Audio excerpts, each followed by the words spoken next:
Hello student, last lecture में जो आपको हमने पढ़ाया था मैथमेटिक्स में, जो आप पढ़ चुके हो, linear equation in two variable. Linear equation in two variable किस फॉर्म में होती है? a1x plus b1y plus c1 is equal to 0। इसके बारे में हम लोग लास्ट लेक्चर में, इससे पहले जो लेक्चर हुआ था उसमें डिस्कस कर चुके हैं। उसको सॉल्व करने के भी हमने तीन मेथड आपको बताए थे। तीन मेथड में से दो के सोल्यूशन करने के मेथड हमने बताए थे आपको, एलिमिनेशन मेथड और सब्स्टिट्यूशन मेथड।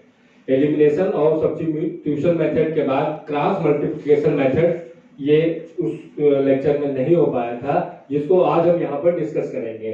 तो linear equation in two variable को सॉल्व करने के तीन मेथड हैं। Number 1 elimination method, number 2 substitution method and the third method is cross multiplication method. Cross multiplication method में गिवन इक्वेशन को हम first of all we should write the standard form. In standard form of the linear equation is a1x plus b1y plus c1 is equal to 0. अब given equation को सबसे पहले हम इस form में लिखते हैं, a1x plus b1y plus c1 is equal to 0 के फॉर्म में लिख लेते हैं। We should write the given equation in the form of a1x plus b1y plus c1 is equal to 0. Then 2x plus 3y minus 17 is equal to 0, and the second one is 3x minus 2y minus 6 is equal to 0. ये first और second equation standard form में लिख दी। ये ध्यान रखना, अगर हम cross multiplication method use कर रहे हैं तो राइट हैंड साइड में उसमें क्या होना चाहिए? 0 होना चाहिए। तो जो गिवन इक्वेशन दी थी 2x plus 3y is equal to 7, इसमें 17, इसको 17 को हम राइट हैंड साइड से लेफ्ट हैंड साइड में ले आए। प्लस 17 था, लेफ्ट हैंड साइड में आएगा माइनस 17 हो गया, तो राइट हैंड साइड में 0 हो गया। Second equation 3x minus 2y minus 6, right hand side में प्लस 6 था, लेफ्ट हैंड साइड में हम ले आए माइनस 6 इज इक्वल टू 0 हो गया। पहला काम यही करेंगे कि राइट हैंड साइड में 0 कर लेंगे, क्योंकि गिवन स्टैंडर्ड फॉर्म जो इक्वेशन की है उसमें राइट हैंड साइड में 0 होता है। अब 0 करने के बाद जब राइट हैंड साइड में 0 हो गया, तब हम कुछ कोफिशिएंट्स लिखते हैं। दो वेरिएबल आपके हैं जिसमें से आपको इनकी वैल्यूज बतानी है, x and y। x upon इस तरह लिख लेते हैं is equal to y upon is equal to, और एक वेरिएबल कांस्टेंट वेरिएबल 1 ले लेते हैं, कांस्टेंट ले लेते हैं, वेरिएबल है कांस्टेंट टर्म 1 ले लेते हैं। तो x और y दो वेरिएबल हैं जिनकी वैल्यूज आपको बतानी है इस गिवन इक्वेशन की, और एक कांस्टेंट टर्म 1 नोट कर लेते हैं, x, y एंड 1, और इनके नीचे ये लाइन ड्रा कर लेते हैं। अब इन तीनों दो वेरिएबल्स और इन कांस्टेंट टर्म के नीचे कुछ डिजिट लिखी जाएंगी।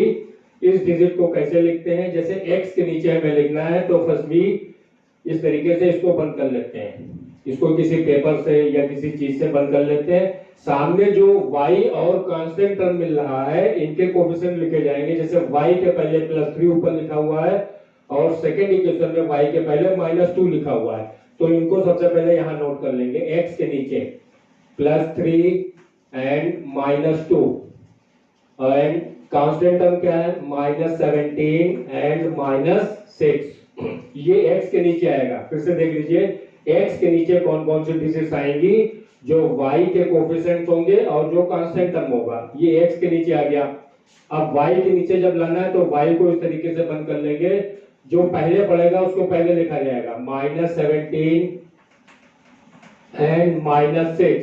अब इसको पीछे आएंगे, घूम के पीछे क्या मिल रहा है? +2 +3, +2 एंड +3, ये y के नीचे हो गया।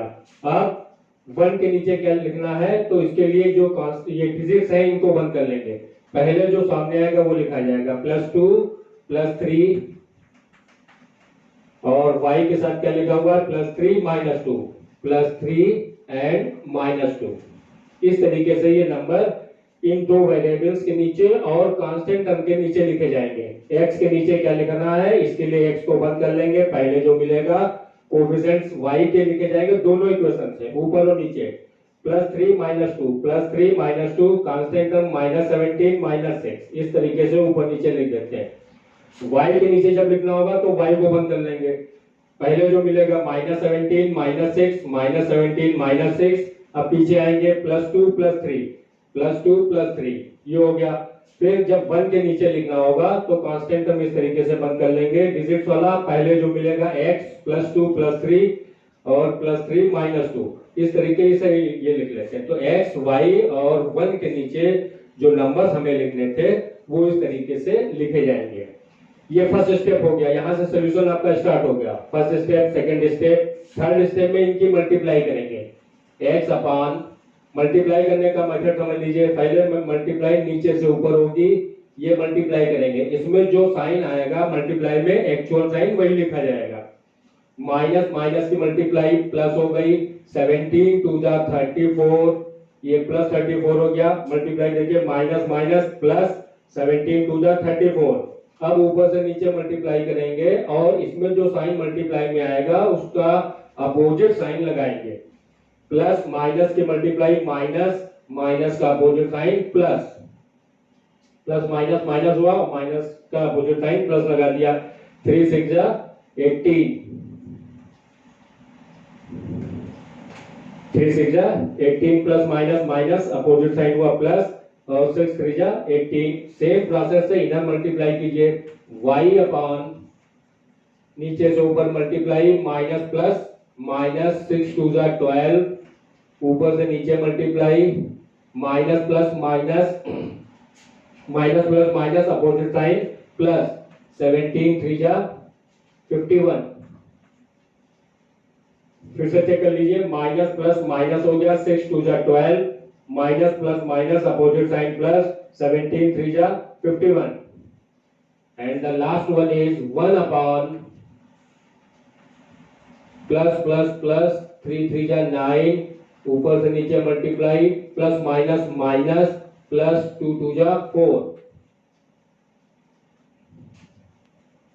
तो इस तरीके से हम मल्टीप्लाई कर लेते हैं। फर्स्ट स्टेप में डिजिट लिख ली, सेकंड स्टेप में मल्टीप्लाई कर ली नीचे से ऊपर, ऊपर से नीचे, मल्टीप्लाई में जो साइन जहां पे चेंज होना है उस साइन को चेंज कर लेते हैं। अब इसको प्लस कर लीजिए, x अपॉन 34 और 18 दोनों प्लस के ऐड हो गए, 8 और 4 12 एंड 3 4 1 5, 8 और 4 12 कैरी 1 3 1 4 प्लस 1 5 52 प्लस का 52, एंड y अपॉन इसमें से माइनस करना है, 11 में से 2 निकल गया 9, 4 में से 1 निकल गया 3 प्लस 39, एंड 1 अपॉन 9 एंड 4 30। ये मल्टीप्लाई कर ली, प्लस माइनस कर लिया। फर्स्ट स्टेप में डिजिट लिखी, सेकंड स्टेप में प्लस मल्टीप्लाई कर ली, थर्ड स्टेप में प्लस माइनस कर लिया। 34 18 प्लस हो गया 52, माइनस 12 प्लस 51 सब्ट्रैक्ट हो गया, प्लस का 39, एंड 9 और 4 प्लस इज इक्वल टू 13। तो इस तरीके से इतना करने के बाद अब फर्स्ट और लास्ट को इक्वल करेंगे तो x की वैल्यू आ जाएगी। जब फर्स्ट और लास्ट टर्म को इक्वल करेंगे, x upon 52 is equal to 1 upon 13, cross multiply कीजिए, 13x is equal to 52, then x is equal to 52 upon 13, 13 से कैंसिल कर लीजिए, 13 4 जा 52, x इज इक्वल टू 4। ये x की वैल्यू आ जाएगी। जब फर्स्ट और लास्ट टर्म को इक्वल करेंगे तो फर्स्ट वेरिएबल x की वैल्यू आ गई, x upon 52 is equal to 1 upon 13, cross multiply कर लिया, 13x is equal to 52, x is equal to 52 upon 13, 13 4 जा 52, x की वैल्यू 4 आ गई। अब सेकंड और लास्ट को इक्वल कर लेते हैं।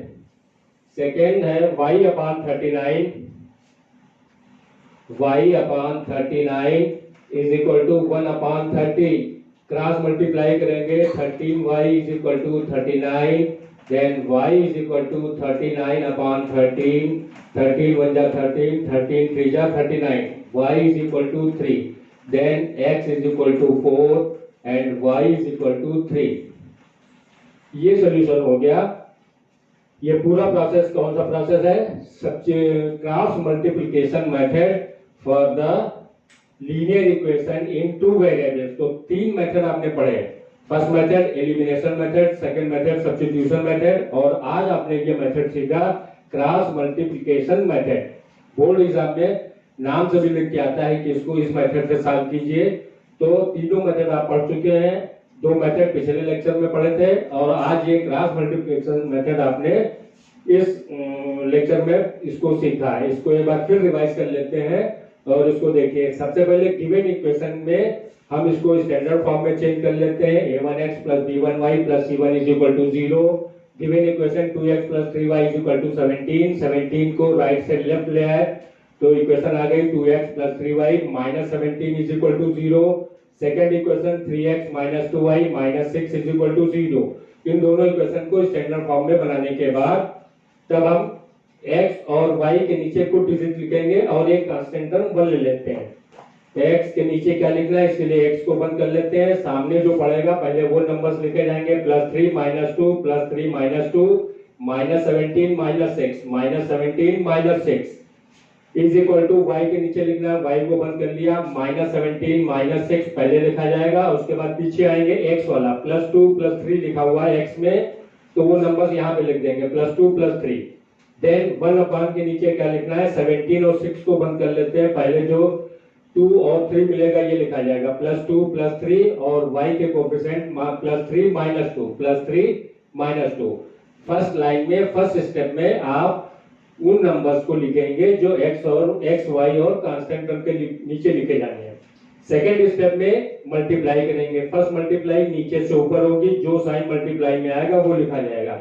माइनस माइनस प्लस हो गया और 17 2 34 प्लस माइनस माइनस। जब ऊपर से नीचे मल्टीप्लाई करेंगे तो साइन चेंज कर लेंगे, प्लस माइनस माइनस होता है लेकिन साइन लिखा प्लस, 6 3 18। सेम मेथड यहाँ भी कर लेंगे, माइनस प्लस माइनस, 17 3 6 2 12। नीचे से ऊपर मल्टीप्लाई करते हैं, साइन वही लिख देंगे, माइनस प्लस माइनस, 6 2 12। ऊपर से नीचे मल्टीप्लाई में साइन चेंज कर लिया, 17 3 51। इसी तरह 1 के नीचे कर लेते हैं।